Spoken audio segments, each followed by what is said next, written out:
교회에서 신앙생활을 하다 보면요, 우리가 종종 참 부러운 분들을 만나게 됩니다. 참 믿음도 훌륭하시고 인품도 아주 좋으시고 또 뭐 밖에 나가 보면 세상 사람들 앞에도 전혀 부족함이 없는, 그래서 많은 사람들에게 존경과 사랑을 받는, 그리고 교회에서도 맡은 직분을 잘 감당하실 뿐만 아니라 너무나 헌신적이어서 지켜보는 사람들로 하여금 얼마나 마음이 흐뭇하고 기쁘고 감동을 주는 분이 계신지 몰라요.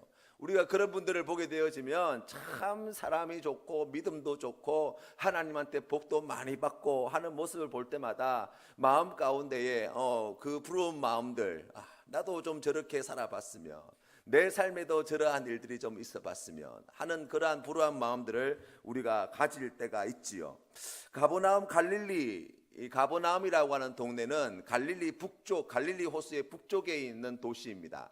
그런데 우리가 오늘 읽은 성경 말씀 앞편에 보시면 이 백부장의 종 이야기가 나와 있는데요, 그 가버나움이라는 동네에 한 백부장이 살고 있는데, 이 백부장은 이 이방인임에도 불구하고 믿음이 아주 훌륭하여서 하나님을 사랑하고 이스라엘 백성들을 사랑하고 뿐만 아니라 이 이스라엘 백성들이 모이는 회당을 짓는 데 앞장섰다는 거예요. 그래서 많은 이스라엘 사람들이 그의 신세를 졌고 그 사랑의 은혜를 입어서 예수님께서 그곳에 오시게 되었을 때에 그 집에 있는 종을 고쳐주시기를 사람들이 주님 앞에 와서, 예수님, 이 사람만큼은 예수님 꼭 소원을 들어주셔야 됩니다, 이 사람의 종만큼은 예수님 고쳐주셔야 됩니다 라고 이야기할 만큼 그러한 귀한 분이라고 이야기할 수 있어요. 그리고 또 오늘 성경 말씀에서 우리가 살펴보게 되어지면 뿐만 아니라 이 백부장의 믿음이 얼마나 귀한지, 이스라엘에서 찾아볼 수 없을 만큼 순도 높은 믿음, 주님, 내가 도저히 주님께서 우리 집에 오시는 것을 감당하지 못하겠으니 말씀만 해주십시오, 거기에서 주님 한 말씀만 해주시면 그 모든 일들이 다 이루어질 줄 제가 믿습니다, 그렇게 이 믿음을 보여줄 때 예수님께서 얼마나 놀라시고 그를 칭찬하여 주셨는지 몰라요. 우리가 이러한 이야기를 보면, 정말 훌륭한 믿음을 가졌구나, 정말 하나님께서 이 귀한 사람을 세우시고 또 이 이스라엘 백성들에게 위로가 되게 하시고 그 귀한 일을 감당하게 하셨는구나, 뭐 이렇게 생각해 볼 수 있어요. 그렇게 생각해 보면 여러분 어떤 모습이 생각납니까? 우리가 이제 자기의 모습이 자꾸 비추어지는 거지요. 아이고, 나는 그렇지 못한데, 나는 그보다 믿음이 부족한데, 나는 그렇게 좋은 자리에 올라 있지도 못한데, 나는 그렇게 내가 헌신하여서 뭔가 드리지도 못하고 있는데, 나는 그런 믿음을 가지고 있지 않은데, 나는 세상 사람들 앞에 그런 인정과 사랑을 받지 못하는데, 나는 세상 사람들 앞에 주님 앞에 아무것도 내세울 것이 없는 그러한 믿음의 삶의 자리에 있는데 라고 우리가 그러한 마음이 들 때가 있지요.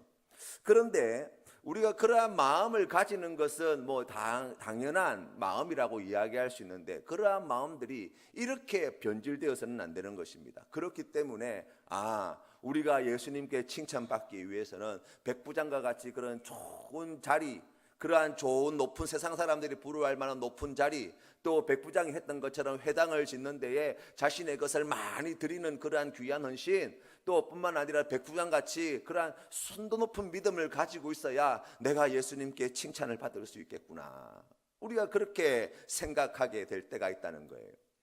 여러분, 과연 그러한가 라고 생각해 보면 우리가 오늘 읽은 성경 말씀을 통해서 우리가 함께 살펴보기를 원하는데요, 우리가 오늘 성경 말씀을 여러분 잘 보세요. 11절 말씀의 시작이 어떻게 시작되어집니까? 그 후에 예수께서 나인이라는 성으로 가실새 제자와 많은 무리가 동행하더니 라고 나와 있어요. 여기에 나와 있는 이 그 후에는 가버나움이라고 하는 동네에서 백부장의 종을 치유하신 이후에 연이어서 이 누가는 예수님께서 나인이라는 성으로 내려가셨다고 성경 말씀은 이야기합니다. 이 나인성은 갈릴리 호수의 남쪽에 있는 지역이에요. 그러니까 가버나움에서 이 나인성까지 가려면요, 적어도 한 40km 정도의 길을 가야 되는 거예요. 예수님께서 이 백부장을 만났습니다. 그의 귀한 믿음을 보았습니다. 그가 했던 좋은 일들을 생각했습니다. 들었습니다. 그래서 종을 고쳐주었습니다. 그런데 우리가 생각해보면 예수님께서 이러한 유력한 백부장과 같은 사람들과 함께 식사도 하고 교제도 나누고 또 거기에서 뭐 할 수만 있으면 같이 사진도 찍어주고 뭐 이런 일을 할 수 있을 법하잖아요. 그런데 오늘 성경 말씀에 보면 예수님께서 그 일을 마치신 후에 우리가 오늘 이 성경 말씀에 나와 있는 그 맥락을 잘 살펴보시면 백부장의 종을 고쳐주시고 난 다음에 지체하지 아니하고 이 나인성으로 발걸음을 옮기셨다는 것을 볼 수 있어요. 무려 40km가 넘는 길을 갔다가 뒤도 돌아보지 않고 가셨다는 거예요. 성경 말씀에는 보니까 그때에 예수님 주변에 이미 많은 사람들이 함께 길을 같이 떠나고 있었어요.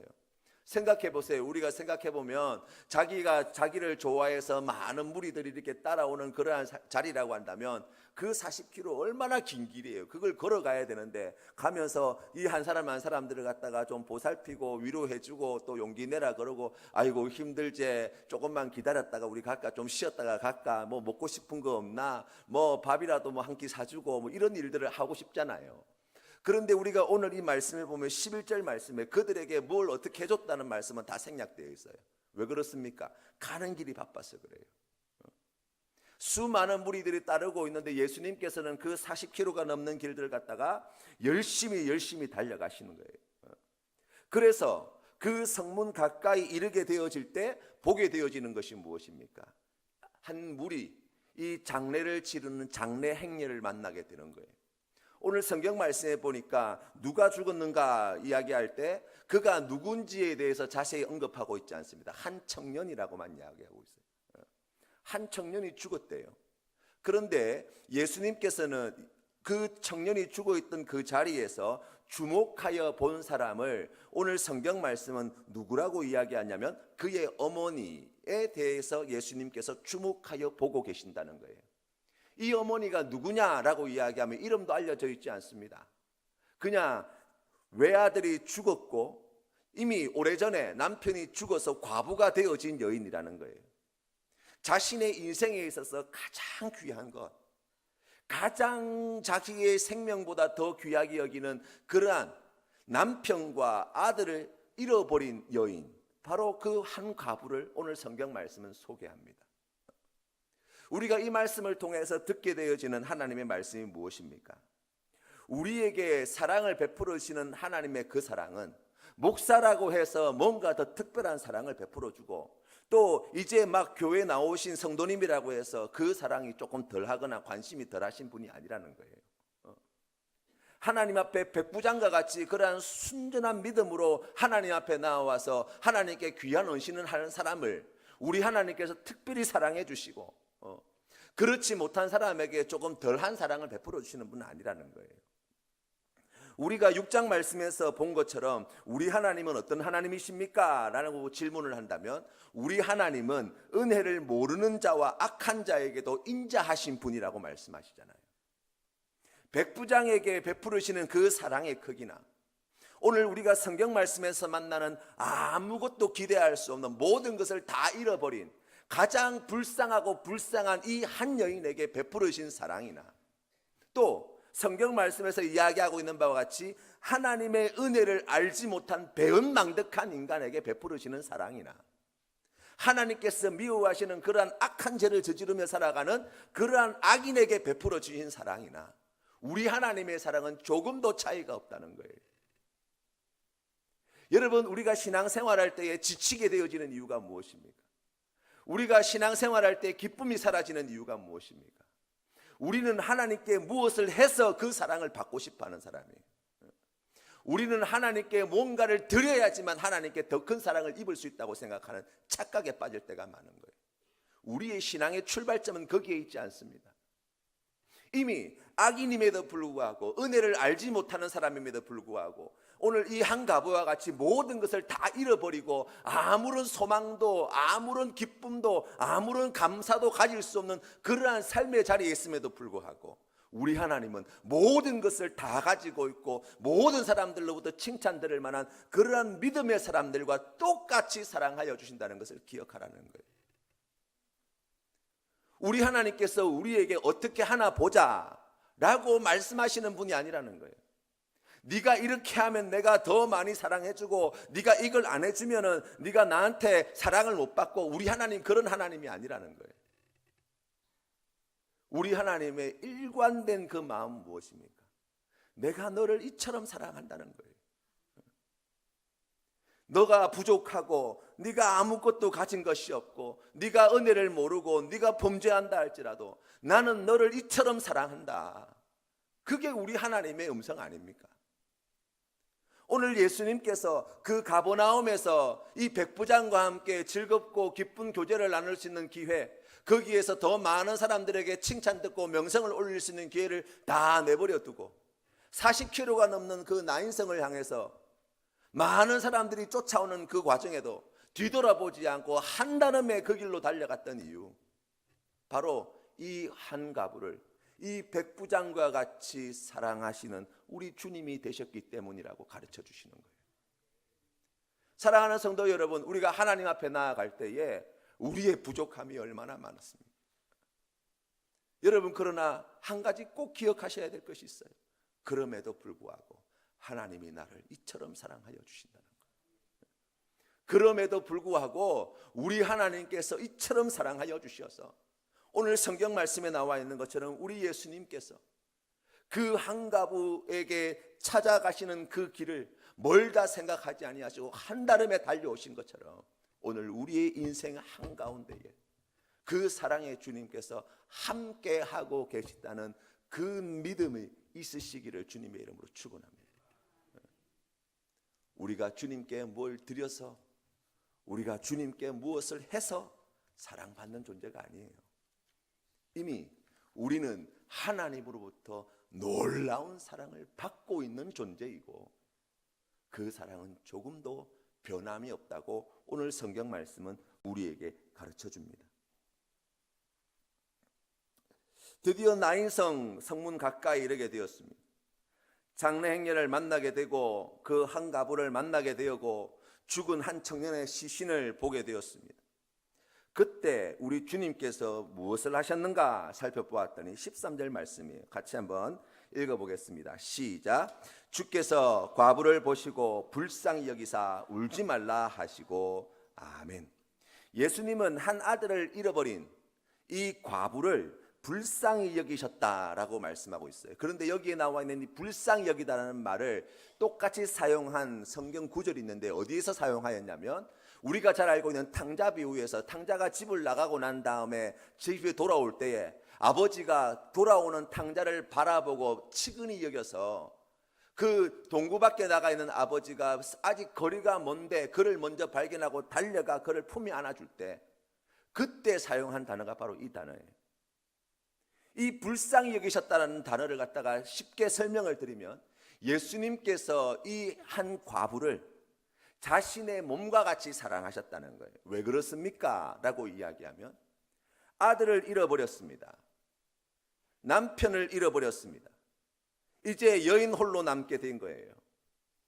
여러분, 예수님께서 공생애를 시작하실 때에 우리가 성경 말씀을 추적해 보면요, 예수님의 아버지였던 요셉의 이름은 예수님께서 탄생하셨던 탄생기사와 그리고 예수님께서 어린 시절 보내었던 어린 시절의 이야기에 그 이름이 등장합니다. 그런데 그 뒤로는 이름이 등장하지 않아요.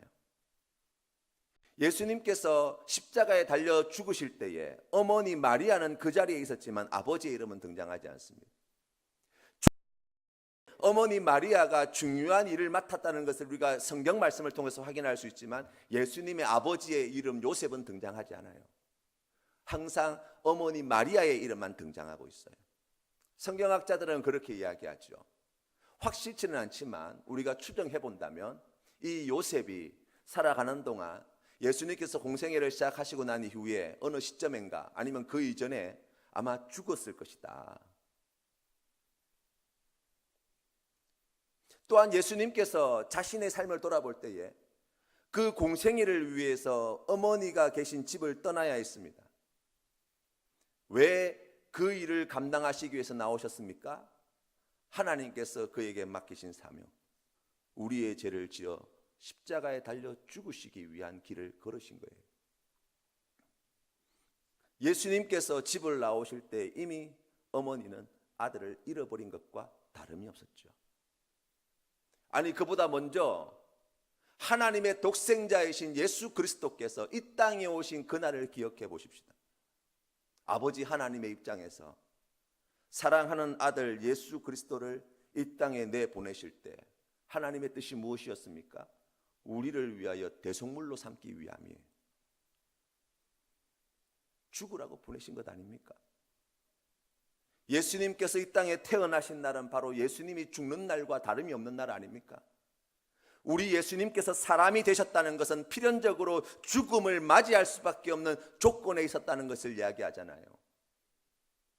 여러분, 그렇게 생각해 본다면 사랑이신 우리 예수님께서 자신을 세상에 내어 보내실 때에 아버지 하나님이 느꼈을 그 아픔, 하나밖에 없는 아들을 잃어버린 아버지의 마음, 자신이 온 세상의 죄를 짊어지고 십자가에 죽기 위하여 그 공생애를 시작하실 때에 어머니의 집을 떠나게 되어질 때 남겨진 어머니를 바라보게 되어진 예수님의 마음, 맏아들을 잃어버린, 그리고 남편도 잃어버렸을지 모를 그 한 여인의 그 측은하고 불쌍한 삶의 자리를 우리 예수님께서 다 하셨죠.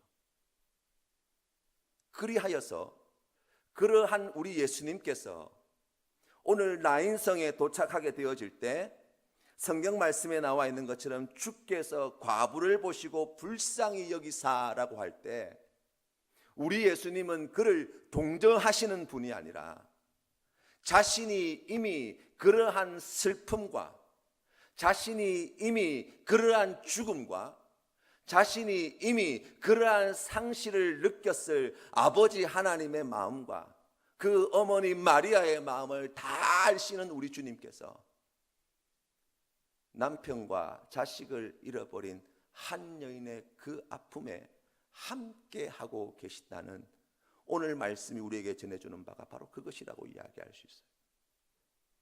우리 예수님은 우리의 슬픔과 우리의 죽음과 우리의 좌절과 실패에 떨어져 계신 분이 아니십니다.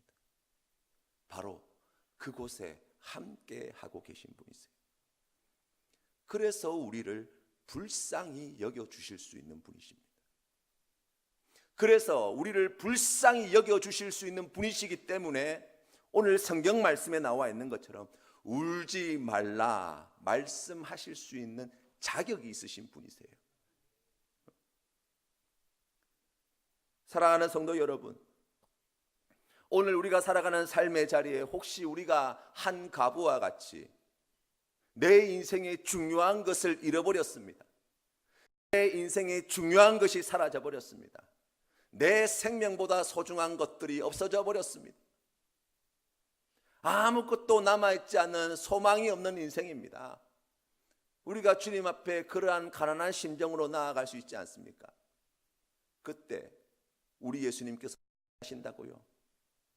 그 40km가 넘는 길을 한달음에 달려오셔서 우리의 슬픔과 아픔과 죽음을 이미 다 체감하신 우리 주님께서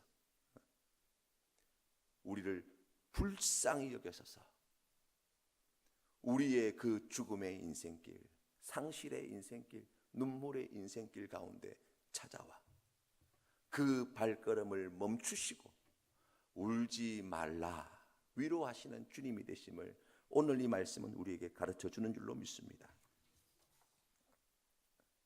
예수님은 죽어가는 자를 만나게 되어질 때 살려내십니다. 우리 예수님은 죽은 자를 만나게 되어질 때 그를 살려내시는 능력의 주님이 되십니다. 우리 예수님은 우는 자를 만나게 되어질 때 그 눈물을 닦아주십니다. 우리 예수님은 슬픔에 빠져있는 무리들을 만나게 되어질 때 다시 놀라운 은혜를 베풀어 주셔서 그 슬픔을 기쁨으로 바꾸어 내시는 하나님의 아들이 되십니다.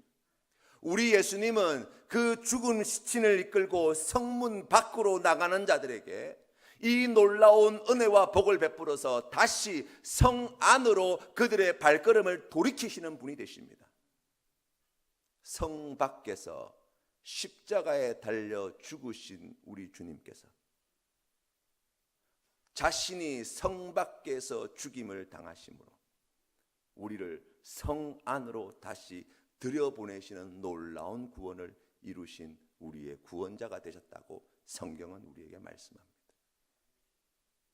사랑하는 성도 여러분, 오늘 우리에게 다가와 그 하늘 보자 버리시고 내가 서 있는 밟고 있는 이곳에 찾아와 우리에게 들려주시는 그 주님의 음성에 다시 귀를 기울이십시다.